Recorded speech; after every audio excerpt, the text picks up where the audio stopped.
Hello everyone,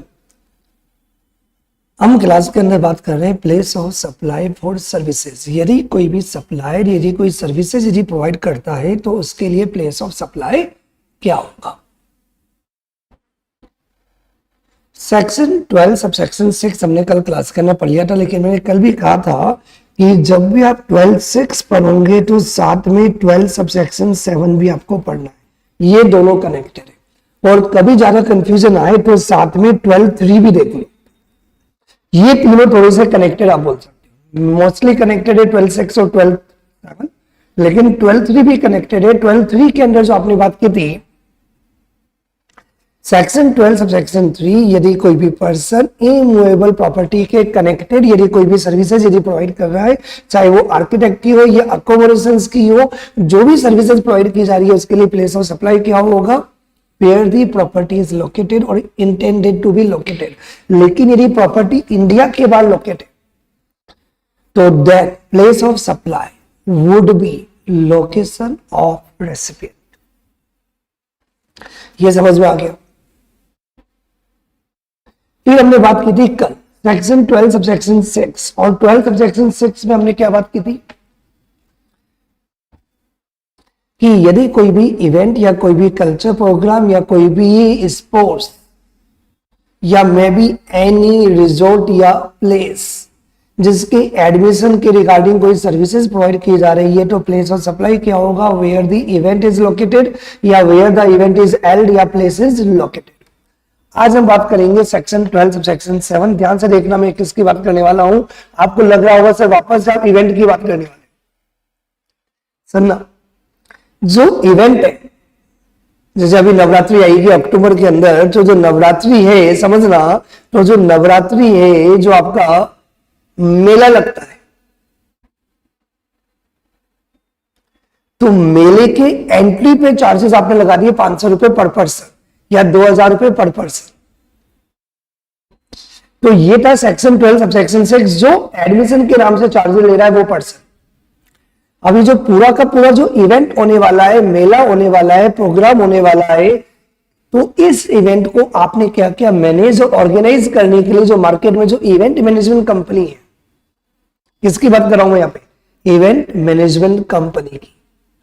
section 12 subsection 7 में हम किसकी बात कर रहे हैं, बोलो, इवेंट मैनेजमेंट कंपनी। जो पूरा का पूरा जो भी आपका इवेंट है, जो भी आपके आईपीएल मैचेस है, उनको जो ऑर्गेनाइज करने वाली जो इंडिपेंडेंट जो पर्सन है, जो उसको पूरा मैनेज कर रहा है, वो कंपनी या वो पर्सन, चाहे वो आपका स्पोर्ट्स हो, चाहे वो आपका कोई इवेंट हो, चाहे वो एजुकेशनल इवेंट हो, चाहे वो एंटरटेनमेंट इवेंट हो, चाहे वो आपका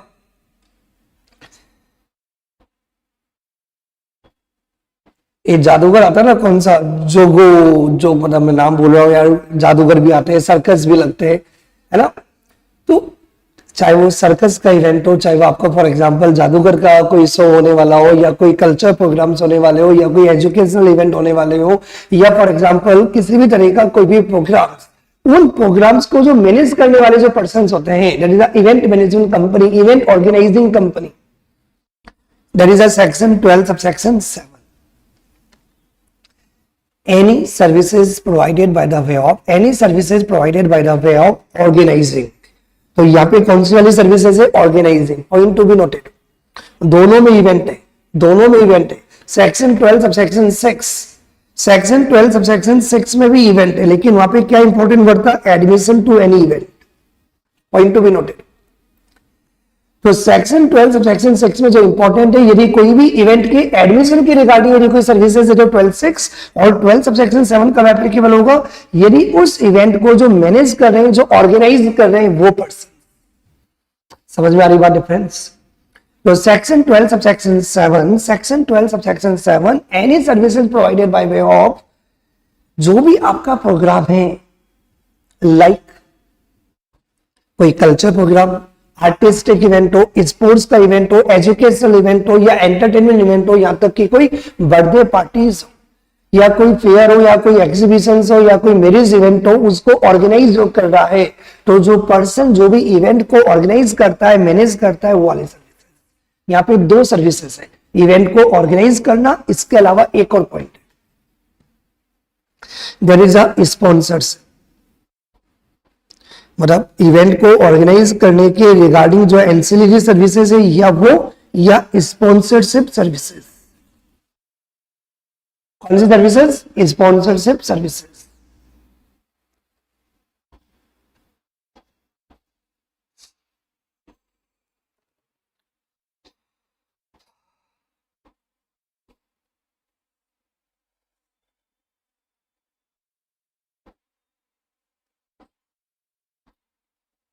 जमीन, लैंड, ये जमीन है, कोई लैंड है, इसका मालिक मिस्टर ए।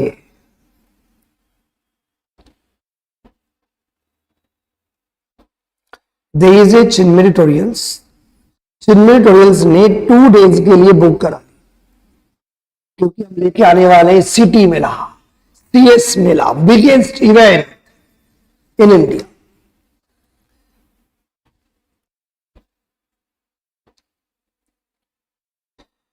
तो ये जो मिस्टर ए ने चिन्मय ट्यूटोरियल्स को 2 दिन की जो बुकिंग की है, जमीन जो लैंड, जो भी जमीन है, जो भी लैंड है, जो किराए पे दी, रेंट पे दी,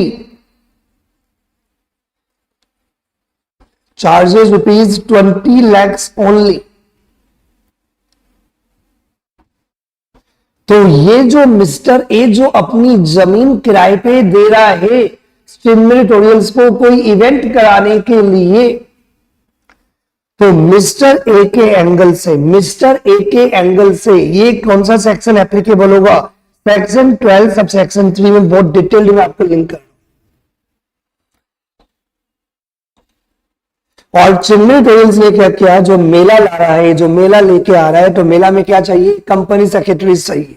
तो company secretary and company secretary students, तो हमने क्या किया, जो भी कंपनी सेक्रेटरीज आएंगे वो तो फ्री ऑफ कॉस्ट आएंगे, लेकिन जो स्टूडेंट्स होंगे उनसे हम चार्जेस लेंगे ₹4000 पर स्टूडेंट ओनली। सर इतना सस्ता इवेंट? बिल्कुल, इनमें खाना पीना सब कुछ हो, फ्री ऑफ कॉस्ट, वहां पे अंदर जाके आपका कोई चार्जेस नहीं होगा, वहां पे गेम्स भी होंगे, वहां पे एक्टिविटीज भी होगी, सब फ्री, खाना बिल्कुल फ्री। तो चिन्मय ट्यूटोरियल्स ने जो भी स्टूडेंट्स आया उससे ₹4000 जो चार्जेस लिए, और स्टूडेंट्स के द्वारा जो ₹4000 पे किए जा रहे हैं, ये किसके अंदर आएगा? This will be covered in section 12 sub section 6। यहां से समझ में आ रहा है?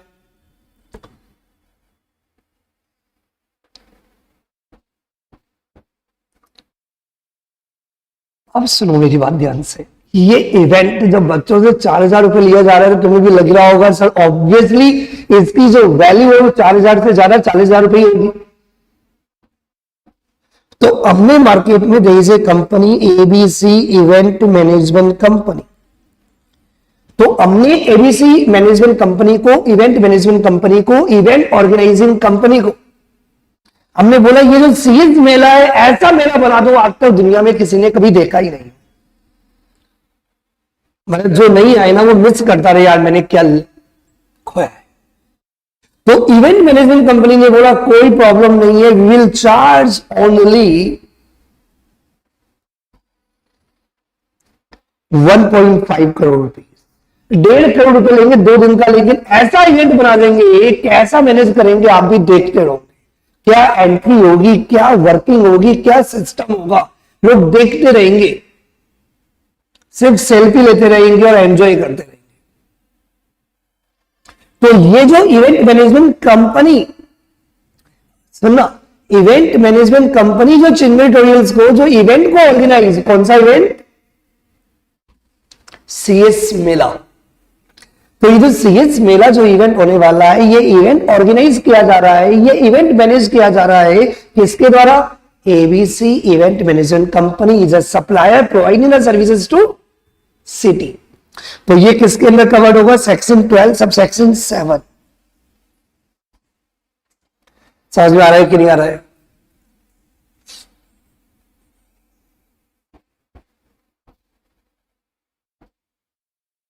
और वापस से सुनना बात ध्यान से, भैया 1.5 करोड़ मेरे पास कहां से आएगा? और जब इतने स्टूडेंट्स आएंगे, मैं बोल रहा हूं कि जो स्टूडेंट्स नहीं आ पाएंगे, जो कंपनी सेक्रेटरीज नहीं आएंगे, दे विल मिस।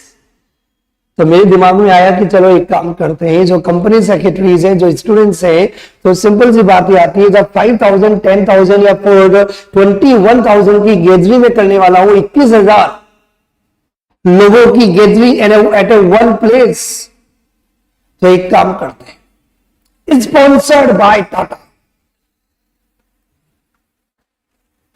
क्या क्या चलो बात समझ में आ रही कि नहीं आ रही? Sponsored by Britannia, sponsored by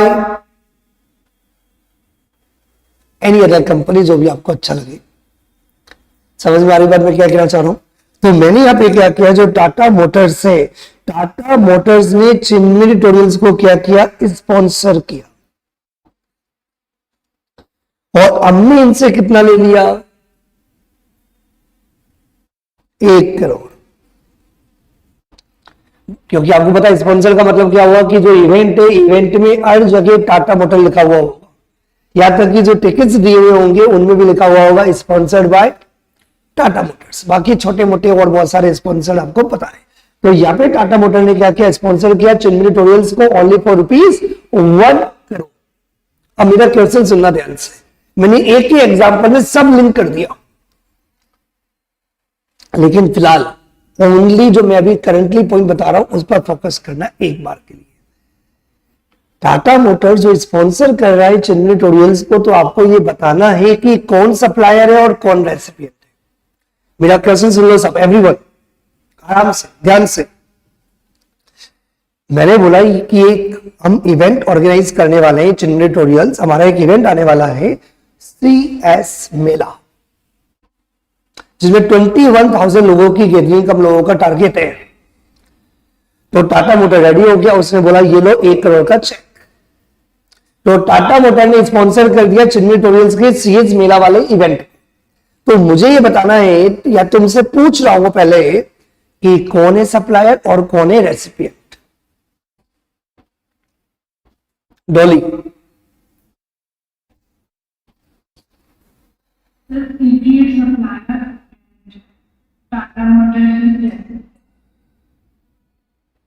Prachi Agarwal,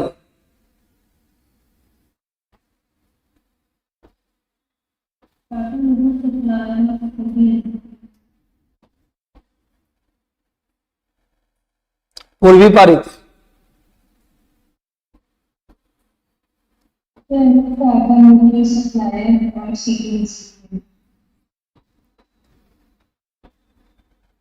रेनी,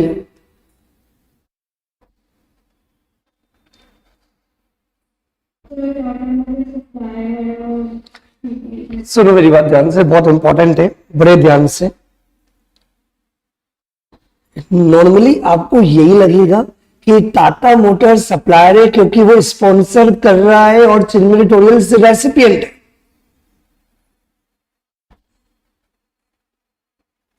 लेकिन टाटा मोटर सप्लायर नहीं है, चिन्मय ट्यूटोरियल्स सप्लायर है, क्योंकि चिन्मय ट्यूटोरियल्स अपने इवेंट पे हर जगह एरिया प्लेस प्रोवाइड कर रहा है जहां पे लिखा हुआ होगा स्पॉन्सर्ड बाय टाटा मोटर्स। जब चीफ गेस्ट को बुलाया जाएगा तो भी टाटा मोटर्स वाले बंदों को बुलाया जाएगा कि आप दो, और ये बोला जाएगा स्पॉन्सर्ड बाय टाटा मोटर्स। आपने बहुत सारे IPL मैसेज भी देखे होंगे, आपने बहुत सारे स्पोर्ट्स इवेंट देखे होंगे, बहुत सारे प्रोग्राम्स देखे होंगे जहां पे स्पॉन्सर्ड लिखा हुआ होता है इवेंट के हर प्लेस पे, एंट्री गेट पे भी, टिकट्स पे भी, हर जगह। सर कैसे आइडेंटिफाई किया जाएगा कि टाटा मोटर सप्लायर नहीं रेसिपिएंट है? इसलिए क्योंकि सप्लायर कभी पेमेंट देता नहीं है। यहाँ पे टाटा मोटर 1 करोड़ रुपए का पेमेंट चिन्मय ट्यूटोरियल्स को दे रहा है फॉर स्पॉन्सर से।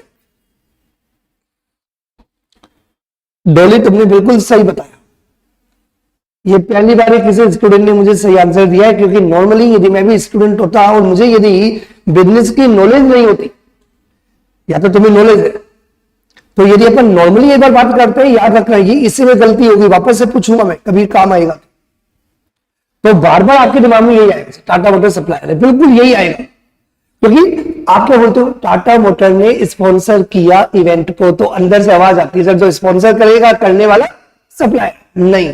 टाटा मोटर ने स्पॉन्सर किया, उसके लिए 1 करोड़ दिए, ये सप्लायर थोड़ी पे करता है, पेमेंट कौन करता है? रेसिपिएंट। ये तो नहीं होता चिन्मय ट्यूटोरियल से पढ़ाया और बच्चों को 23,000 रुपीज दिए। सप्लायर को तो पेमेंट मिलता है, रेसिपिएंट क्या करता है, पेमेंट देता है। तो टाटा मोटर ने जो स्पॉन्सर किया मतलब उसको जगह मिलेगी, उसको कवरेज मिलेगा और उसके बदले वो 1 करोड़ दे रहा है। तो Tata motor is taking sponsorship services from Chinmay tutorial. तो यहाँ पे सप्लायर कौन है, सीटी, यहाँ पे सप्लायर कौन है, सीटी, और रेसिपिएंट कौन है, टाटा मोटर्स। और ये स्पॉन्सरशिप की जो सर्विसेज होती है ये भी सेक्शन 12 सब सेक्शन 7 में कवर्ड है। लेकिन सेक्शन 12 सब सेक्शन 7 में दो सर्विसेज कौन सी कवर्ड है वो बताने से पहले वापस से एक बार ट्राई करता हूं कि स्पॉन्सरशिप सर्विसेज में सप्लायर कौन होगा और रेसिपिएंट कौन होगा, ये समझ में आया कि नहीं आया। जल्दी से थंब इंप्रेशन देखिए, मुझे जल्दी से बता दो चैट बॉक्स में फटाफट एवरीवन। और यदि किसी को कंफ्यूजन है तो पूछ लो।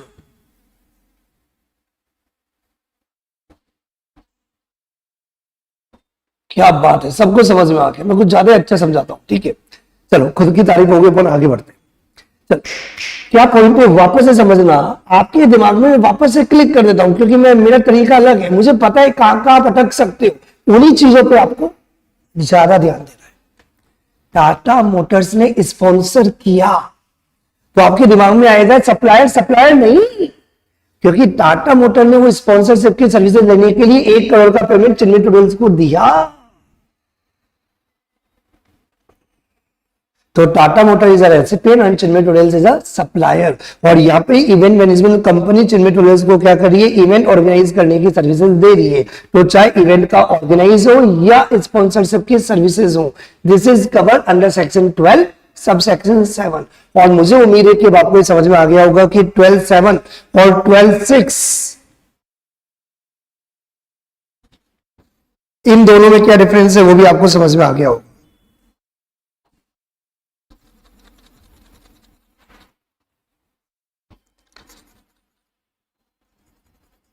12(6) में अपन ने किसकी बात की थी, चिन्मय ट्यूटोरियल्स ने जो स्टूडेंट से एडमिशन मतलब जो भी इवेंट के अंदर एंटर करना चाहता है उससे एडमिशन के नाम से, एंट्री के नाम से जो 4,000 रुपीज पर पर्सन जो चार्ज किया वो सेक्शन 12 सब सेक्शन 6 में कवर्ड है।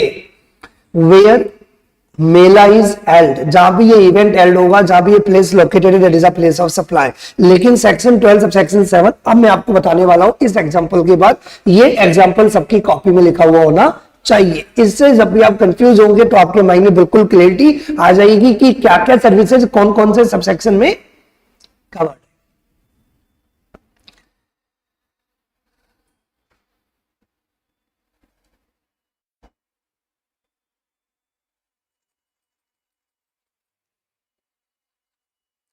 समझ में आ रही बात। अब मैं आपको डायरेक्टली बताता हूं what is a section 12 sub section 7। ये तो सबको क्लियर हो गया। सेक्शन 12 सब सेक्शन 7 में कितनी सर्विसेज कवर्ड है, 2 सर्विसेज कवर्ड है।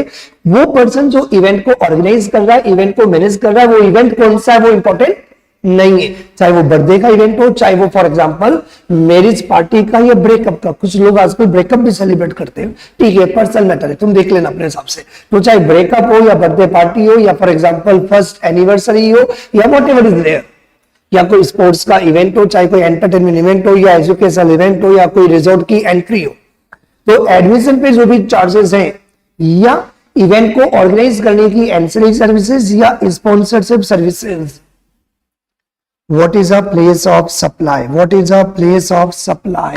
The place of supply would be the location of recipient, यदि रेसिपिएंट जीएसटी में रजिस्टर्ड है। सुनना बात, सेक्शन 12(6) और 12(7) में यही बहुत बड़ा डिफरेंस है। यदि इवेंट के एडमिशन की बात है तो ये अपन देखते ही नहीं है कि रेसिपिएंट रजिस्टर्ड है या रेसिपिएंट अनरजिस्टर्ड है, वहां पे एक ही आंसर होता है where the event is held. लेकिन यदि कोई पर्सन इवेंट को ऑर्गेनाइज करने की सर्विसेज दे रहा है, इवेंट को मैनेज करने की सर्विसेज दे रहा है या इवेंट को स्पॉन्सरशिप सर्विसेज दे रहा है, तो उस केस में देखा जाएगा जो रेसिपिएंट है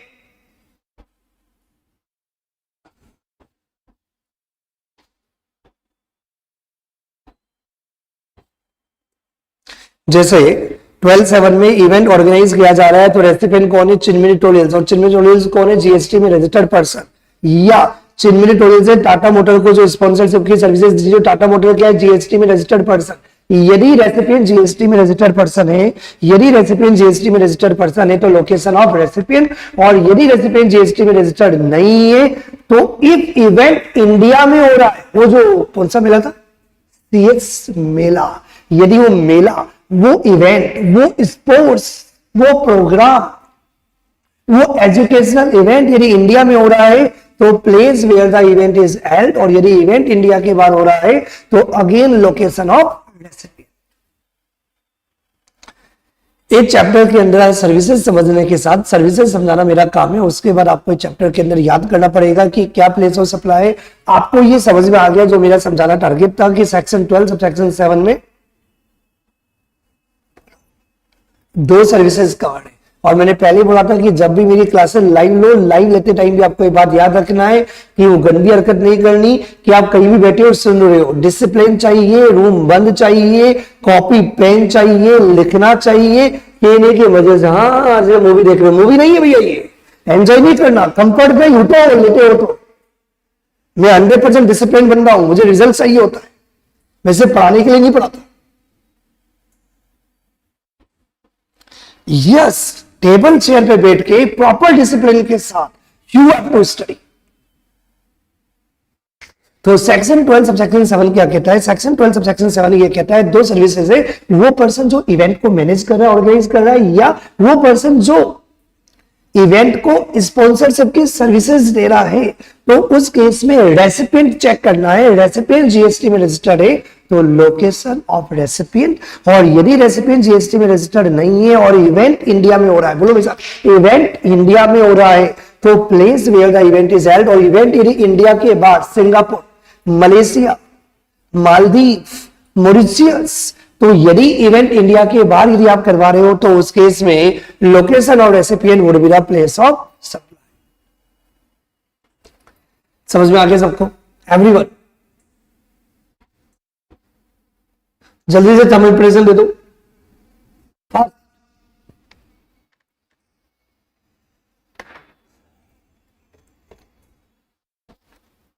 Example number 1, A situated in Delhi organizing an event in Haryana, for B situated in Gujarat. Determine the place of supply if B कौन है? A कहाँ का है? दिल्ली का। मैंने पहले भी आपको बताया था, जैसे कर रहा हूं वैसे ही आपको पढ़ना है, वैसे ही आपको क्वेश्चन सॉल्व करना है। हमेशा चार्ट बनाओ, मेरी बात सुनो ध्यान से, जैसा मैं बता रहा हूं वैसा फॉलो करोगे। टैक्स मजाक है, टैक्स सबसे इजी सब्जेक्ट लगेगा और टैक्स में नंबर भी आएंगे, कंसेप्ट भी क्लियर होगा। ए कहाँ का है? दिल्ली का। वो क्या कर रहा है? इवेंट ऑर्गेनाइज कर रहा है। ये इवेंट कहाँ हो रहा है? कहाँ हो रहा है ये इवेंट? इन हरियाणा। ये इवेंट ऑर्गेनाइज करने की सर्विसेज दी जा रही है बी को, और ये बी कहां का है? गुजरात। तो ये कौन हो गया? सप्लायर जो इवेंट ऑर्गेनाइज कर रहा है। किसका इवेंट? बी का। बी कौन हो गया? रेसिपिएंट। और ये इवेंट कहां ऑर्गेनाइज किया जा रहा है? हरियाणा में। तो point number A, What is the place of supply? If B मतलब रेसिपिएंट, बोलो B मतलब रेसिपिएंट। यदि रेसिपिएंट जीएसटी में रजिस्टर्ड पर्सन है तो place of supply would be the location of recipient, that means Gujarat. लेकिन यदि recipient B is unregistered person तो place of supply where event is held, यदि इवेंट इंडिया में हो रहा है तो, और ये इवेंट कहां हो रहा है? हरियाणा में। तो हरियाणा मतलब इंडिया, और इवेंट यदि इंडिया में हेल्ड हो रहा है तो place of supply would be the where the event is held, that means Haryana. Lock कर दो everyone, confirm. Example number 2, Jess fashion limited, an Indian fashion designing company registered in Delhi host a fashion show at Toronto, Canada. The firm received the services of ABC Limited of Mumbai for organizing the event. Determine the place of supply of services provided by the ABC limited, जिससे पूछूं only वो ही। लविस का online में कौन है supplier और कौन है रेसिपिएंट, बाद में बात करेंगे। पीओएस लविस का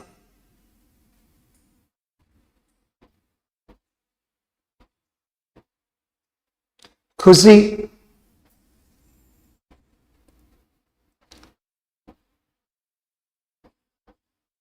दृष्टि,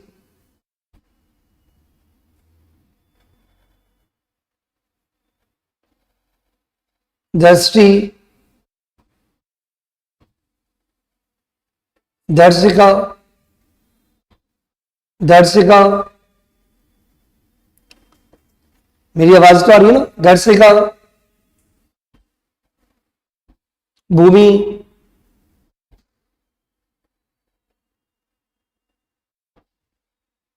भूमि,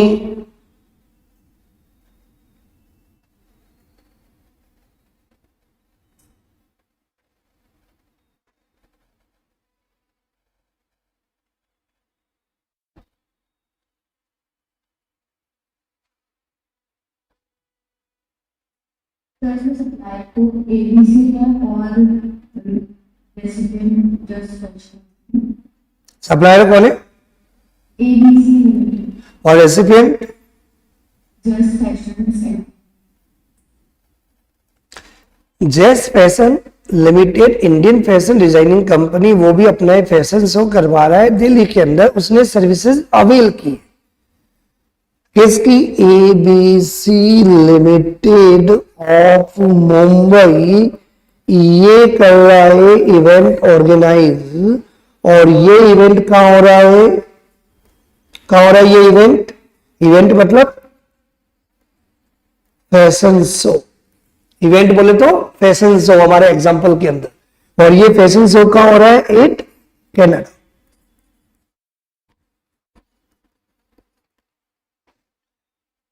यस बेटा। और ये सर्विसेज किसको प्रोवाइड की जा रही है? टू जेस फैशंस लिमिटेड। और ये जेस फैशन लिमिटेड कहां रजिस्टर्ड है? Registered in Delhi. तो what is the place of supply of services provided by ABC limited supplier? तो एबीसी लिमिटेड ने जो इवेंट ऑर्गेनाइज करने की जो सर्विसेज प्रोवाइड की है, उसके लिए प्लेस ऑफ सप्लाई क्या होगा? यदि रेसिपिएंट जीएसटी में रजिस्टर्ड है, ध्यान से देखो बेटा, यदि रेसिपिएंट जीएसटी में रजिस्टर्ड है तो इवेंट इंडिया में हो या इंडिया के बाहर, कोई इफेक्ट नहीं पड़ता। ध्यान से देखो, यदि रेसिपिएंट जीएसटी में रजिस्टर्ड पर्सन है तो कुछ चेक ही नहीं करना कि इवेंट इंडिया में हो रहा है या इंडिया के बाहर हो रहा है। Location of recipient, location of recipient. तो प्लेस ऑफ सप्लाई क्या होगा? Place of supply would be the location of recipient, that means Delhi. लेकिन यदि जेस फैशन लिमिटेड अनरजिस्टर्ड कंपनी होती तो क्या होता? यदि जेस फैशन लिमिटेड यदि अनरजिस्टर्ड कंपनी होती, यदि रेसिपिएंट यदि अनरजिस्टर्ड पर्सन होता, तो event is held outside India, तो देन अगेन जो आंसर होता प्लेस ऑफ सप्लाई का, that would be the location of recipient. समझ में आ गई बात? यदि रेसिपिएंट जीएसटी में रजिस्टर्ड है, यदि रेसिपिएंट जीएसटी में रजिस्टर्ड है, तो तब तो एक ही आंसर है, चाहे इवेंट इंडिया में हो चाहे इवेंट इंडिया के बाहर हो। प्लेस ऑफ सप्लाई क्या होगा? Location of recipient. लेकिन यदि इवेंट कहां हो रहा है? इवेंट नहीं, यदि रेसिपिएंट जीएसटी में अनरजिस्टर्ड, यदि रेसिपिएंट जीएसटी में अनरजिस्टर्ड, रजिस्टर्ड तो आपको एक ही चीज देखनी है, लोकेशन ऑफ रेसिपिएंट। और यदि रेसिपिएंट जीएसटी में अनरजिस्टर्ड पर्सन है, तो पहले बात करनी है इवेंट इंडिया में हो तो इवेंट का लोकेशन, और इवेंट यदि इंडिया के बाहर हो तो again answer is location of recipient.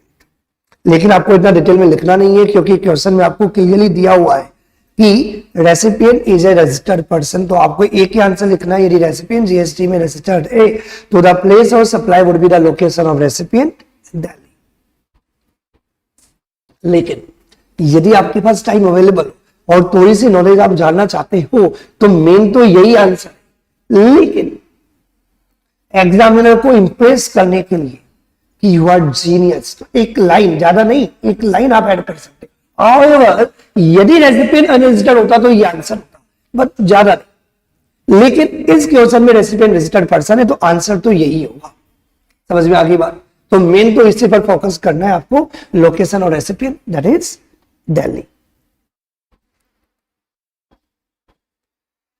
चलो, अब मुझे लगता है बहुत अच्छी तरह आपको समझ में आ गया होगा 12(3) में क्या सर्विसेज है, 12(6) में क्या सर्विसेज और 12 सबसेक्शन 7 में क्या सर्विसेज।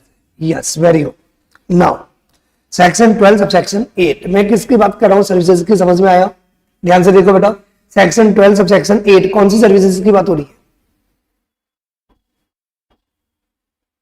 माल लाया, माल लाया, माल।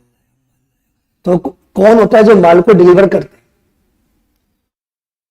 Goods transportation agencies. किनकी बात हो रही है बेटा? गुड्स ट्रांसपोर्टेशन एजेंसीज, चाहे by road, may be by the road, may be by the way of vessel, by the way of air, कोई भी तरीका, या जो भी कोरियर एजेंसीज है जो क्या करती है, गुड्स को डिलीवर करती है from the one place to another place. तो if any services are provided by the way of transportation of goods, if any services are provided by the way of transportation of goods including by mail or courier, तो यदि आप कोई भी courier agencies या कोई भी goods transportation agencies हो जो भी गुड्स को ट्रांसपोर्ट करे by road, by rail, by vessel, by aircraft, मतलब जो भी गुड्स आप ट्रांसपोर्ट करते हो, मींस आपका कोई भी हो सकता है, हवा में करते हो, पानी में करते हो, रोड पे करते हो, उससे कोई इफेक्ट नहीं पड़ता। आपका काम क्या है? Courier agencies. आपका काम क्या है? Goods transportation agencies from the one place to another place.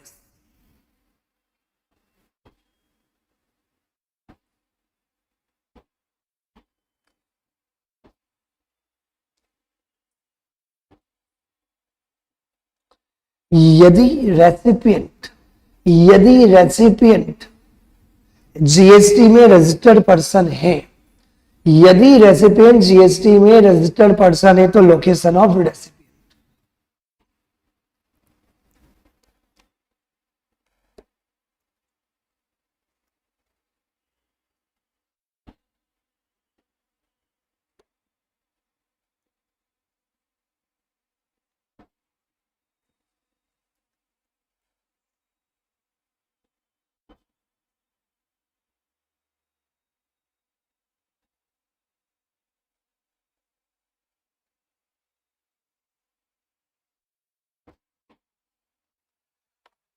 समझाता हूं।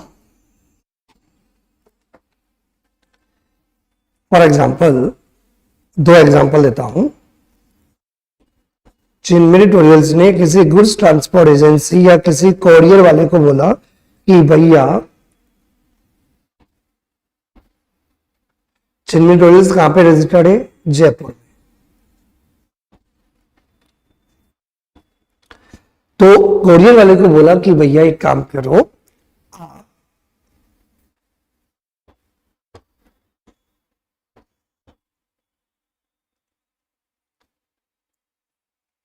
चिन्मय ट्यूटोरियल्स को हटा देते हैं अपन, ये एक मिनट किसी और की बात कर लेते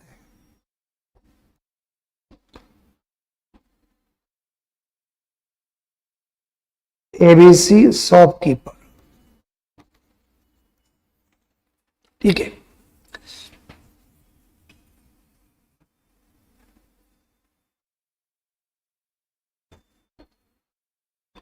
तो एबीसी शॉपकीपर, ये पर्सन जयपुर में है। ये जो कोरियर एजेंसीज हैं, जो भी कोरियर एजेंसीज है, फॉर एग्जांपल दिल्ली की, एंड दीज गुड्स, जो भी गुड्स है, तो एबीसी शॉपकीपर ने बोला कि हमारा कोई माल गुड्स दिल्ली में पड़ा है, तो गुड्स को दिल्ली से पिक करो एंड देन इसको डिलीवर कर दो पुणे के अंदर। और ये इंस्ट्रक्शन किसने दिया? जयपुर वाले ने दिया। तो जयपुर वाला कोरियर एजेंसीज की सर्विस ले रहा है। सुनो, जयपुर वाला कोरियर एजेंसीज की सर्विस ले रहा है, pick the goods from the Delhi and deliver it to Pune. कौन है supplier? Sir courier agencies supplier कौन हो गया? कोरियर वाला। रेसिपिएंट कौन हो गया? चिन्मय ट्यूटोरियल्स। एबीसी शॉपकीपर, और एबीसी शॉपकीपर कहां रजिस्टर्ड है? जयपुर के अंदर रजिस्टर्ड है, ये अपने मान लिया, रजिस्टर्ड अंडर जीएसटी। तो जो जयपुर वाला एबीसी शॉपकीपर जो जीएसटी में रजिस्टर्ड है, these goods are ended over at Delhi and to be delivered at Poona. लेकिन यहां पे गुड्स के एंगल से बात नहीं की जा रही है, गुड्स बेचने वाले के लिए बात नहीं की जा रही है। यहां पे कौन सी सर्विसेज की बात आ रही है? Courier agency. यहां पे किसके लिए प्लेस ऑफ सप्लाई निकाला जा रहा है? माल बेचने वाले के लिए प्लेस ऑफ सप्लाई नहीं देख रहे अपन, किसके लिए देख रहे हैं? Courier agency. तो कोरियर एजेंसी जो दिल्ली वाला है उसने सर्विसेज प्रोवाइड की, क्या सर्विसेज प्रोवाइड की? Pick the goods from the Delhi and to be delivered at Poona for ABC shopkeeper who is registered in Jaipur. यदि रेसिपिएंट जीएसटी में रजिस्टर्ड है, ध्यान से देखना बेटा, यदि रेसिपिएंट जीएसटी में रजिस्टर्ड है और जो भी कोरियर एजेंसीज की सर्विसेज प्रोवाइड की जा रही है, तो यदि रेसिपिएंट जीएसटी में रजिस्टर्ड है तो location of such person, that means recipient. It means आपने गुड्स कहां पिक किया, कहां आपने डिलीवर किया, मैटर नहीं करता। Place of supply would B if recipient GST में रजिस्टर्ड है। बोलो, यदि रेसिपिएंट जीएसटी में रजिस्टर्ड है तो प्लेस ऑफ सप्लाई क्या होगा?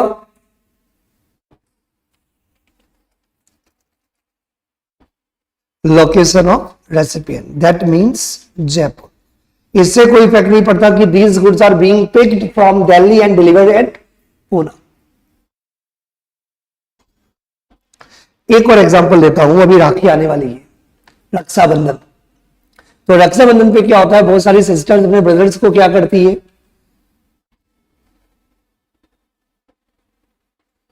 राखी बांधती है, या कोई गर्लफ्रेंड बॉयफ्रेंड को राखी बांधे, मतलब कुछ भी बोलता है तो उल्टा पुल्टा, ठीक है, मजाक करता है। तो मुद्दे की बात क्या? मुद्दे की बात, again there is a courier agencies and this is a miss ए।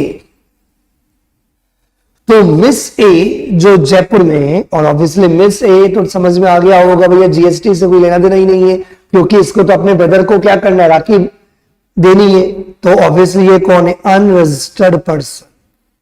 कौन है? Unregistered person. इसने कोरियर एजेंसी को फोन करके बोला, भैया राखियां है ना, राखियां, ये राखी पता है कहां से लेनी है आपको? Pick the rakhi from the Delhi and deliver to the my bro at Poona. मेरा भैया पूना में, वहां पे राखी डिलीवर कर दो। And pick from the Delhi, Chor Bazaar, जो भी बाजार है मतलब पर्सन भी ले लेना, जो भी समझ में आए, और जो दिल्ली वाले हैं उनको समझ में आ जाएगी बात कि कौन सा मार्केट से लेना है। ठीक है, मुद्दे की बात अपने को तो कंसेप्ट इंटरेस्टिंग बनाना है, समझना बात। मिस ए ने कोरियर एजेंसीज की सर्विसेज ली, और ये मिस ए जयपुर की है। उसने कोरियर वाले को बोला माल पिक करने का, माल मतलब राखी, गुड्स। तो ये राखी आपको पिक करने का है, डिलीवर करना है to my bro at Pune. समझ में आ रही बात? यहां पे जो रेसिपिएंट है, यहां पे जो कोरियर एजेंसी जो सर्विसेज किसको दे रही है? मिस ए को। और मिस ए कौन है? जीएसटी में अनरजिस्टर्ड पर्सन, कंज्यूमर। और यदि रेसिपिएंट जीएसटी में अनरजिस्टर्ड है, यदि रेसिपिएंट जीएसटी में अनरजिस्टर्ड है, यदि रेसिपिएंट जीएसटी में अनरजिस्टर्ड पर्सन है, तो देन लोकेशन ऑफ रेसिपिएंट नहीं, ये कोरियर एजेंसीज ने location at which such goods are handed over for their transportation, जहां गुड्स डिलीवर हुआ है वहां नहीं, कोरियर एजेंसीज को ये गुड्स ट्रांसपोर्ट किए गए, एंड ओवर किए गए। तो कोरियर एजेंसीज कहीं की भी हो, ये दिल्ली की हो या कहीं की भी हो, तो ये जो कोरियर एजेंसीज हैं, इन्होंने ये गुड्स कहां से उठाया? दिल्ली से। ये कोरियर एजेंसीज को मिस ए ने कहां से गुड्स पिक करने के लिए बोला? कहां पे ये गुड्स हैंड ओवर किया गया? तो मिस ए ने कोरियर एजेंसीज को ये राखी कहां हैंड ओवर की? दिल्ली में। तो प्लेस ऑफ सप्लाई क्या होगा? Where the goods are handed over for the transportation. Transportation की डिलीवरी टर्मिनेट पूना में हुई है, उससे मतलब नहीं है, क्योंकि गुड्स के लिए प्लेस ऑफ सप्लाई डिसाइड नहीं कर रहे हो। प्लेस ऑफ सप्लाई किसके लिए बात कर रहे हो? कोरियर एजेंसीज के एंगल से। तो कोरियर एजेंसीज को जब ट्रांसपोर्ट करने के लिए, कोरियर करने के लिए गुड्स हैंड ओवर हुए, तो ये राखीज कोरियर एजेंसीज को कब हैंड ओवर की गई? दिल्ली में। तो प्लेस ऑफ सप्लाई क्या होगा? दिल्ली। सर मान लो, सिर्फ समझने के लिए मान लो यहाँ पे भी मिस ए यदि जीएसटी में रजिस्टर्ड होती, उसका काम भी बेचना होता, और यदि मिस ए यदि जीएसटी में रजिस्टर्ड है तो क्या होता?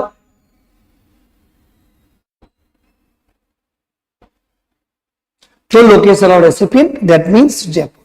डिफरेंस समझ में आ गया? क्या याद रखना है? वापस से एवरीवन यहाँ पे कौन सी वाली सर्विसेज की बात हो रही है? Goods transportation agencies. किसकी बात हो रही है एवरीवन?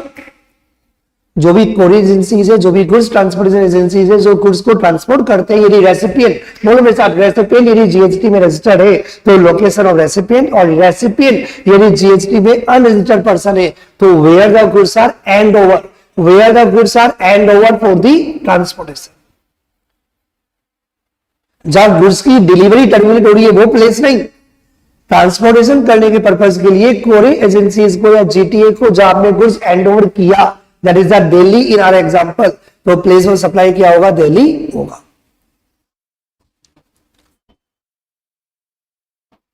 लेकिन where the transportation of goods is to place outside India, आपका ब्रो, भैया, बॉयफ्रेंड, कोई नॉन रिलेटिव को कोई गिफ्ट भेजना है या राखीज भेजनी है, और वो पर्सन इंडिया के बाहर अमेरिका में या जापान में, सिंगापुर में या स्विट्जरलैंड में या श्रीलंका में, तो प्लेस ऑफ सप्लाई जहां कोरियर एजेंसीज को डिलीवर किया गया, हैंड ओवर किया गया, वहां नहीं। जहां गुड्स की डेस्टिनी होगी, जहां गुड्स की डिलीवरी टर्मिनेट होगी, वो प्लेस ऑफ सप्लाई माना जाएगा। लेकिन ये पॉइंट तभी एप्लीकेबल होगा यदि गुड्स ट्रांसपोर्ट करने हैं to any place outside India. मतलब इराज, यदि मिस ए बोलती है भैया मैं आपको गुड्स हैंड ओवर कर रही हूं दिल्ली के अंदर, लेकिन ये गुड्स, ये राखीज या ये गिफ्ट आपको मेरे बॉयफ्रेंड को या मेरे भैया को स्विट्जरलैंड, अमेरिका, जापान में डिलीवर करना है, पाकिस्तान में डिलीवर करना है, एनी प्लेस आउटसाइड इंडिया, यदि इंडिया के बाहर इन गुड्स को यदि आपको डिलीवर करना है तो प्लेस ऑफ सप्लाई दिल्ली नहीं, वो प्लेस जहां पे डेस्टिनी होगी, जहां पे गुड्स की डिलीवरी टर्मिनेट होगी, वो प्लेस ऑफ सप्लाई माना जाएगा। I think clear to everyone. Example ले लेते हैं फटाफट, रेडी? अब जिससे पूछो ओनली वही आंसर देगा, पोल खुल जाएगी तुम लोगों की, जो तुम्हें इतना मजा आ रहा है और कंसेप्ट क्लियर होते जा रहे हैं, पता चलेगा कि समझ में आ रहा है कि नहीं आ रहा है। Example number 1, A situated in Delhi avails courier services of B situated in Karyana hand over the goods to B in Marath। Online में निशा जल्दी बताओ कौन है सप्लायर, कौन है रेसिपिएंट? Good morning. कौन है सप्लायर, कौन है recipient?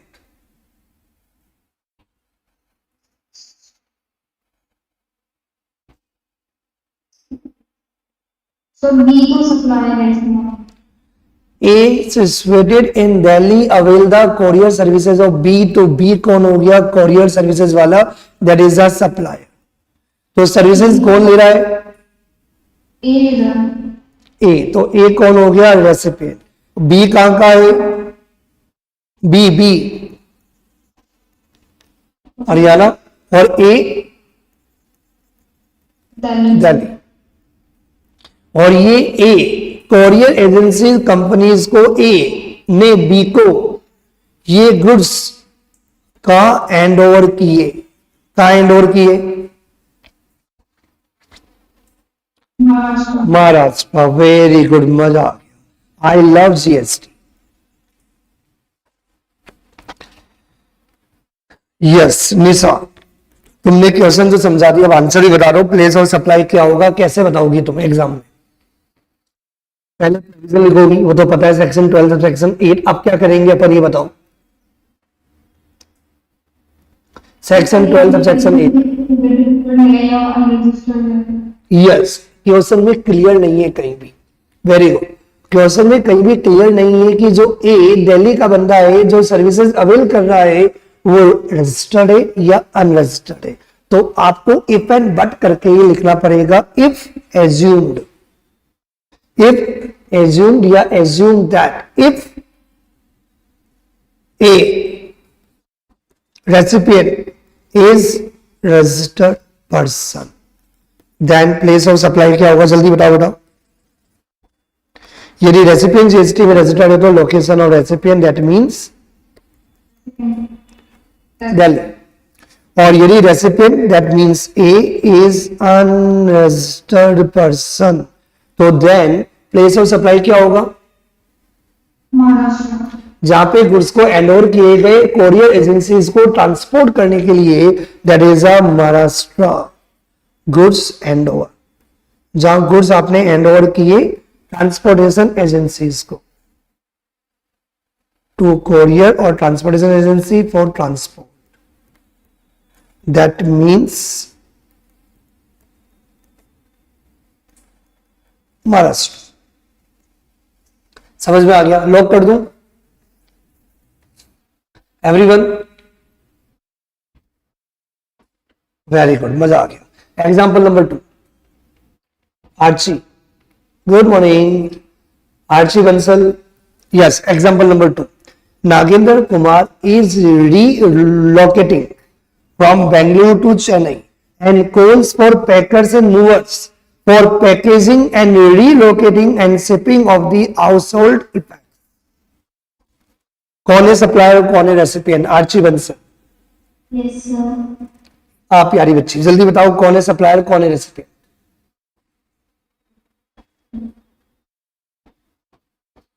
Sir Nagendra Kumar supplier है, और यही बोलो ना।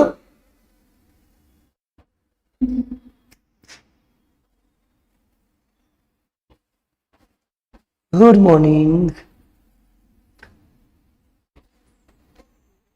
नागेंद्र कुमार कौन है, सप्लायर या कौन?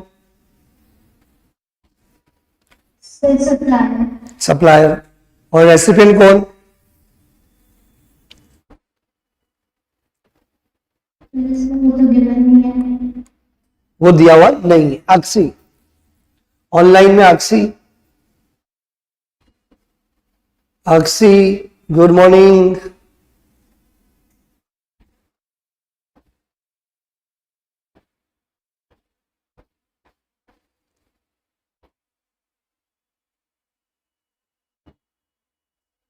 ऑनलाइन में डॉली।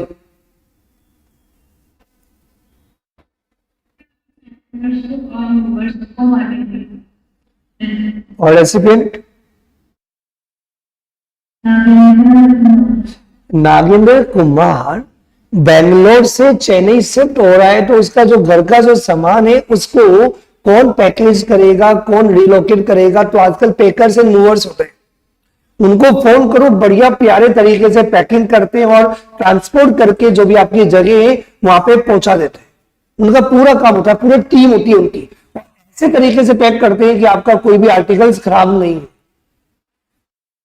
तो कौन सर्विसेज दे रहा है पैकिंग करने की, कोरियर करने की, कि वो पैकिंग और पैकिंग भी कर रहे हैं, पैकिंग करके आपका डिलीवर कर रहे हैं। कहां डिलीवर कर रहे हैं, कहां ट्रांसपोर्ट करके दे रहे हैं? जहां पे आप रीशिफ्ट हो रहे हो चेन्नई के। तो सप्लायर कौन हो गया? Packers and movers. There is a package that is, और उनका नाम दिया हुआ नहीं है कौन है। तो पैकर्स एंड मूवर्स कौन हो गया? सप्लायर। वो अपनी सर्विसेज प्रोवाइड कर रहे हैं, पैकिंग करके डिलीवर कर रहे हैं। और ये सर्विसेज किसको प्रोवाइड की जा रही है? नागेंद्र कुमार। और ये नागेंद्र कुमार भी कहां है? बेंगलोर में। पैकर्स एंड मूवर्स कुछ भी नहीं दिया हुआ।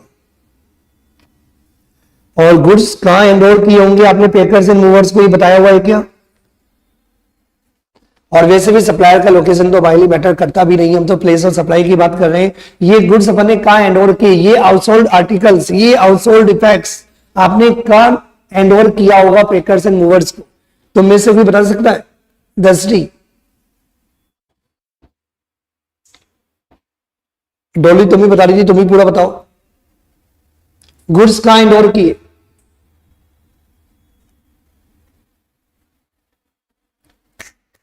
गुड्स का इंडोर की है, कॉमन सेंस वाली बात है। निशा ने लिखा चेन्नई, डोली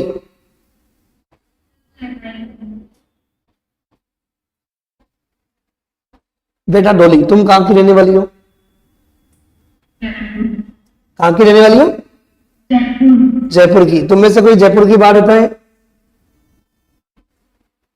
राजस्थान की बाहर, जल्दी बोलो ये तो बोल दो।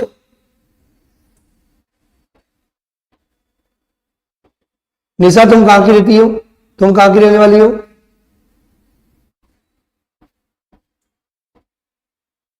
गुरुग्राम। गुरुग्राम कहां, राजस्थान के बारे का है, मुझे पता नहीं है, सॉरी फॉर दैट। गुरुग्राम कौन से स्टेट में आता है, हरियाणा, ठीक है। हाँ ये हुआ ना, ठीक है। निशा हरियाणा की रहती है, हरियाणा की रहने वाली, ठीक है ना बेटा। और तुम्हें जयपुर बहुत पसंद है। अब तुम ना मेरी बात ध्यान से, तो निशा ने चिन्मय पैकर एंड मूवर एक नया बिजनेस स्टार्ट कर दिया। मैंने पैकर्स एंड मूवर्स का, तो मैं बढ़िया से पैकिंग करता हूँ एंड डिलीवर करता हूँ, मान। तो निशा ने मुझे क्या बोला, हमारे कहां की रहने वाली बच्ची है ये, ऑब्वियसली हरियाणा की रहने वाली है, अब जयपुर शिफ्ट होने वाली है ये।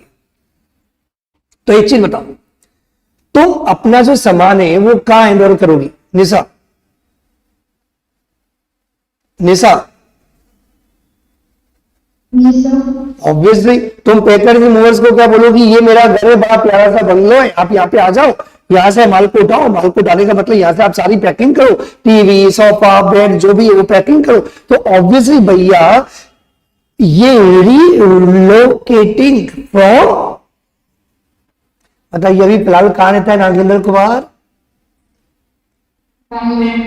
तो अभी ये कहां रहता है, बेंगलोर में, और बेंगलोर से कहां जा रहा है, चेन्नई। तो ये पैकर्स एंड मूवर्स को बोलेगा आ जाओ मेरे बेंगलोर में, मेरे घर पे, वहां पे आप सारे माल को क्या करो, सोफा बेड टीवी जो भी है उसको आप पैकिंग करो एंड डिलीवर करो जहां मैं लोकेट होना चाह रहा हूं, चेन्नई।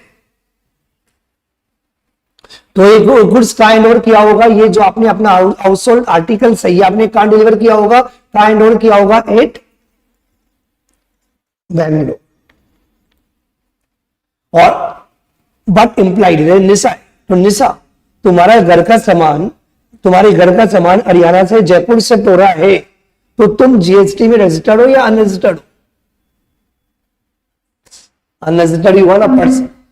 यदि आप अपने घर के सामान को जब भी शिफ्ट करोगे उसके लिए हमेशा क्या माने जाओगे, अनरजिस्टर्ड। तो ज्यादा बेटर क्या है यहाँ पे एजम्पशन कि ये जो रेसिपिएंट है नागेंद्र कुमार,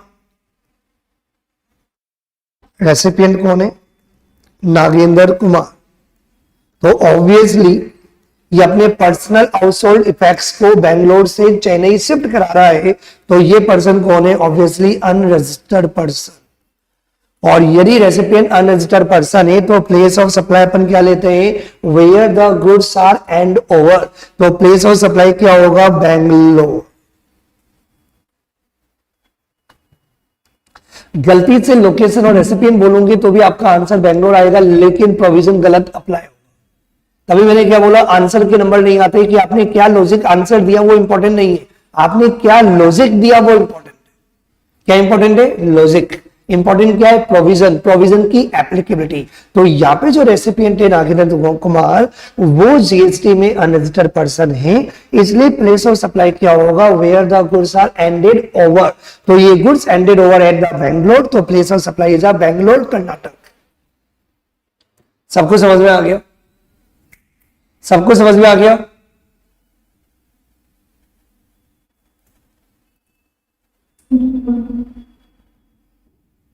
सबको समझ में आ गया, कंफर्म एवरीवन, वेरी गुड। ये टॉपिक भी अपना कंप्लीट हो गया। एक काम करना, घर जाके वापस से पूरा रिवीजन करना, पूरा रिवीजन करना, पूरा पढ़ के देखना एक बार पूरा का पूरा चैप्टर जो प्लेस ऑफ सप्लाई है, उसके आगे अपन कल कंटिन्यू करेंगे। By two all of you, have a good day.